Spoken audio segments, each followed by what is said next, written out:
Welcome to Front Office Pros. Today, we're going to be going through some Week 10 must-add waiver wire pickups. Hike! All right, Joe. So we've got a mix of players who are more heavily rostered and some that aren't as much. We're going to talk about their first player here. Wide receiver Rome Odunze of the Chicago Bears had a decent game against the Arizona Cardinals this week.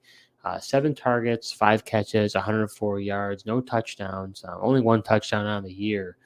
He's 74% rostered in sleeper leagues, so there are some opportunity to go get this guy. Would you go get him, Joe? And how much would you spend for him?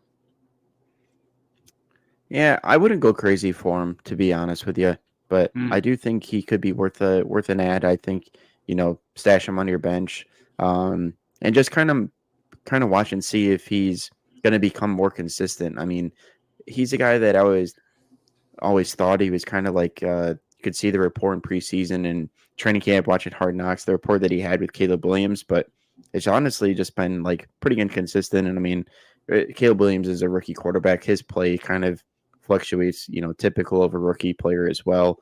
But yeah, the touchdown numbers aren't great. I know he had a good game here against the Cardinals. But just some of the other, Patriots are next week. Packers are kind of tough to play. Minnesota after that. So the matchups aren't quite there, but I think, it could be worth a stash. I'd probably, maybe stick to 0 to 5% in there. But he's not a guy like I'm rushing to, put a bunch of FAAB on and put onto my roster. Yeah, I think if Keenan Allen or DJ Moore were to get injured and be missing a few games, then you'd probably be more excited about him because they have a higher target share.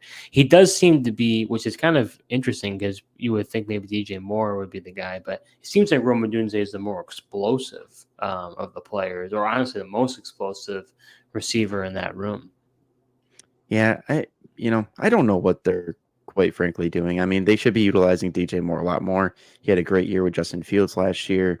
I think DJ Moore still is an explosive player, but just feel like they're not utilizing him in favorable ways. But that's also part of the problem. Even with Keenan Allen back in the mix, he was out for a little bit. It's just I feel like it was Rome Odunze's week this week, but I feel like next week it could be a DJ Moore week, could be a Keenan Allen week. I think it's tough to bet on who's going to be the wide receiver that you want on any given week. DJ Moore only had he had 9 targets, 4 catches for 33 yards. Keenan Allen had 10 targets, 4 catches for 36 yards. And then Caleb Williams ended up throwing 41 times, 22 for 41, 217 yards.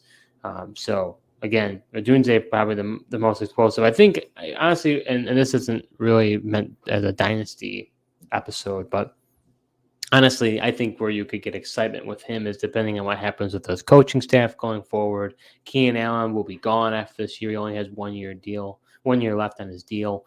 Now it ends up being Rome Odunze and DJ Moore. So then I think this is the time where Rome Odunze could really blossom in his sophomore year. But like you said, just based on the inconsistency of Caleb Williams and stuff, 0.5% sounds about right.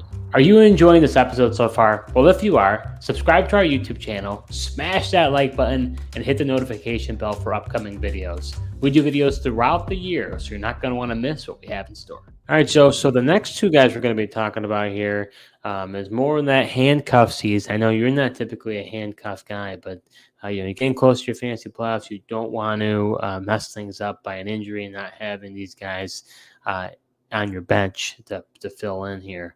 So first guy we're going to be talking about here is running back Ray Davis of the Buffalo Bills. Ended up having a pretty good day against the Dolphins. Only 4 attempts for 20 yards, but he did have 2 catches for 70 yards and a touchdown. Pretty explosive play. We did see when he did fill in for James Cook with the 1 game he missed against the New York Jets. Ended up having 20 carries for 97 yards, 3 catches for 55 yards. So he did really well when he took over as the number 1 back for that given game. So is he your top handcuff at this point? How much are you spending for Ray Davis right now? Only rostered in 26% of leagues in sleeper. Yeah, I think outside of somebody like Blake Corum, I think he would be a top handcuff. And obviously I've been anti-handcuff, but I have Kyron and I pretty much have Blake Corum everywhere. to back up Kyron just because I think, I like handcuffs when the backups have potential to kind of still be steady and almost like league winners and just maintain your starter success level. And I think that's what a guy like Corum and, Ray Davis has shown to be able to do that. So I am interested in, if you're a James Cook owner, I think it is important to go out and get a guy like Ray Davis and you have your backup. And you mentioned he had the big game and the one chance that Cook did miss and he had the chance to start. Everyone was saying it was going to be Ty Johnson. Boy, were they wrong. And Ray Davis really controlled and manhandled the opportunity there. Yeah, I think 0 to 5%. This is the type of move that I like to make because it's an anticipatory move, because you're making it in the thought that something could go wrong and that James Cook gets injured. Because if you wait after the fact and James Cook gets injured and then people are rushing to the waiver wire, now Ray Davis is going for 15, 20, 25, 30, right? They're going to spend a ton of money to get this guy. So for right now, you can get him at a discount. Again, I don't think you have to spend that much for him, probably 0 to 5. So if you have a bench spot and you feel like you could afford it, go get him, because it's an insurance policy if you're a James Cook owner. And if you're not a James Cook owner and you've got a bench spot, then stash him away, because if James Cook goes down, you've got a viable starter in your lineup. Yeah, you either got a viable starter or somebody you might be able to use as a trade piece too. I mean, that James Cook owner might be desperate. We just know, we do the waiver wire show every week. The names is getting shorter as the week goes by here, and there's going to be less and less, names out on the waiver wire. So you might even be able to, trade them back to the James Cook owner by chance. But even if you do want to keep them, like you said, you got the viable starter. I would agree with you to a point. I think, with the NFL trade deadline coming up on Tuesday, depending on the trades that are made, we saw the shift that happened in Cleveland. Obviously, Deshaun Watson got injured. Amari Cooper then got traded, but you saw what happened as a result to Cedric Tillman, Elijah Moore, some of those guys. So I think depending on the trades that happen, if there are some, that's not a given. But although the NFL seems to be more of a frenzy of late, we've seen more and more trades at the deadline more recently in years past. That could shift a few things, but then after that, other than an injury, I would agree with you. It's going to be slim pickings on the wire.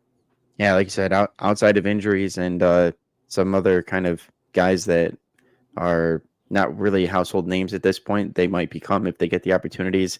That's kind of what we're looking at going forward here with the waiver wire. All right, so next guy we're going to be talking about, another handcuff, running back Trey Benson of the Arizona Cardinals. Had his best game, I would say, as a Cardinal. 8 carries for 37 yards and a touchdown. Also had 1 catch for 18 yards. This is his first touchdown, so congratulations, Trey, on getting your first touchdown here in the NFL. Only rostered in 23% of leagues. Now this one's a little bit different, Joe, because we did see him, Mercado also do. He was involved, so it's a little bit different story. When we saw James Cook got out, Ray Davis took the whole thing. Like you said, Ty Johnson was really a non-factor. In this scenario, though, if James Conner were to go down, seems like Ray Davis wouldn't be it'd be kind of a 1A, 1B scenario with Mercado. So what are your thoughts on Benson? Are you going to pick up him, and how much would you spend to get him? Yeah, I would still classify him probably, 0 to 3, 0 to 5%. I think he's worth a stash, worth the handcuff. And, just looking at it overall, I mean, he still doubled the DeMarcado's carries. I mean, he had 8 carries for 37 yards, and that touchdown you talked about. Also had a reception in the pass game. DeMarcado had 4 carries, but of course he had that 53-yard touchdown run, which, amplified things a little bit there before the end of the half with that explosive play. But yeah, I do think it would be that 1A, 1B scenario, but I do think Benson is the better back of the two still. Yeah, I would agree with that. I think Benson would be the more predominant user. Maybe they would use DeMarcado more in third down scenario in situations. But I think overall, I agree with that 0 to 5. I would rather have Ray Davis. So if you're going to put a priority, I'd rather have Ray, but Benson would be a good option as well. Yeah, I mean, same thing. If you're the Conner owner, I mean, it's honestly surprising that he hasn't really had that injury to keep him out long term yet. We just know that he always kind of gets dinged up in just the physical way that he plays. He's never played a full season, so the injury could be coming. And I just think you're going to want one of these Cardinal running backs down the stretch, possibly if Connor's not there. Like if you make it to the fantasy playoffs, I mean, they get New England, Carolina, and the Rams for most people's championships in week 17. I mean, those are some juicy run defenses. So you're going to want one of these running backs for the Cardinals coming down the stretch, whether you're the Connor owner or, you just want to grab the handcuff. So that's what we're going to be talking about. I'm pretty excited about, Joe. That's going to be wide receiver Xavier Legette, the rookie for the Carolina Panthers. He had 6 targets, 4 catches for 33 yards and a touchdown. Now back-to-back weeks of the touchdown. I do think he is interesting, and the reason why I say it is because no longer Quentin Johnston is gone, right? He got traded to the Baltimore Ravens. We've also been hearing rumors that more than likely Adam Thielen, who's been hurt, is going to be traded. So Legette really is the bona fide number one option in this Panthers offense. Now, it's not necessarily a high-powered offense by any means. We don't really know who the quarterback will be going forward. It sounds like it may be Bryce for now, but could it go back to Dalton? But if you look at his matchups down the stretch here, he's got Tampa Bay at Philly, Dallas, Arizona, and at Tampa Bay to end in your championship. So he's a guy who definitely could be a streamer. My only question is how much volume does he truly get? Because it's, again, not a huge passing offense. They rely a lot on Chuba Hubbard. But I think he's an interesting option, Joe. I think he's worth 0 to 5%. What say you? Yeah, I would agree with that range. I mean, that's kind of the price we've been putting on these, stash type players that, you could stream on a given week or injury opportunity arises. I mean, obviously, you mentioned it, the opportunities there. It's really, him and Jalen Coker are the 2 main targets in this offense at this point. And there's still chances like that, Carolina's defense isn't the best. So if they get into more, non-competitive games and negative game scripts, maybe that passing volume goes up and the opportunities and targets go up. But, it was impressive, back-to-back weeks with a touchdown for him. That was with Bryce Young at quarterback. Honestly, I think they should probably just roll with Bryce for the rest of the season. Dalton carried some stride there with like the first couple of weeks that he played, but then it seemed to just kind of fizzle out. And the offense didn't look much difference between him and Bryce Young. And then if it's almost like a tie, I would just stick with the young player and just see what he has and see if he can't develop into something. But you also mentioned the matchups going forward outside of the Kansas City Chiefs. They don't play that great of defenses, and the opportunity should be there for him. Absolutely. Last one we're going to be talking about, a guy we've talked about in the past. Hard guy to really pin down because it's not a huge passing offense, but wide receiver Quentin Johnston, 5 targets, 4 catches, 118 yards, and a touchdown, roster in 28% of leagues. Joe, is he worth being picked up? He does have Tampa Bay in the fantasy playoffs for the first round. It's just tough because he's kind of he can be explosive. He can get those long pass plays, but has never exceeded over 6 targets. So what say you about Huge, as you like to call him? Yeah, I don't know. And I'm coming as a person that's already kind of gotten a little bit fooled earlier in the season when he had the back-to-back good weeks, and I spent some FAAB on him and got him, and then he just was like a disappointment non-factor. I know he had some injury trouble in between there. He is the ultimate boomer bust. I think if you do need depth at wide receiver, I think he could be somebody that you add. I don't think it's a guy that you're typically like adding and he's like a must-start player, but I do think you could potentially stash him and just kind of, monitor his involvement in this offense. Because let's face it, I mean, they need somebody to step up with the wide receiver the room. I mean, outside of Ladd McConkey, he's been coming on the last few weeks. He's a little dinged up. Palmer's never really been that guy to be the one. So, if Johnston can provide those big plays, I just think it's going to be tough for him to be a weekly starter just because he seems to be more of the boomer bust type. So I'd probably stick to maybe like 0 to 3. But as far as picking him up, but somebody might be out and somebody might be buying this big game. Maybe I'm just tampering it down just because I picked him up earlier and then he turned out to be not what I was expecting. Yeah, I mean, I think he's worth a stash, right? I mean, I think depending on bye weeks and stuff, you could play him. He's definitely got a high ceiling, just a low floor.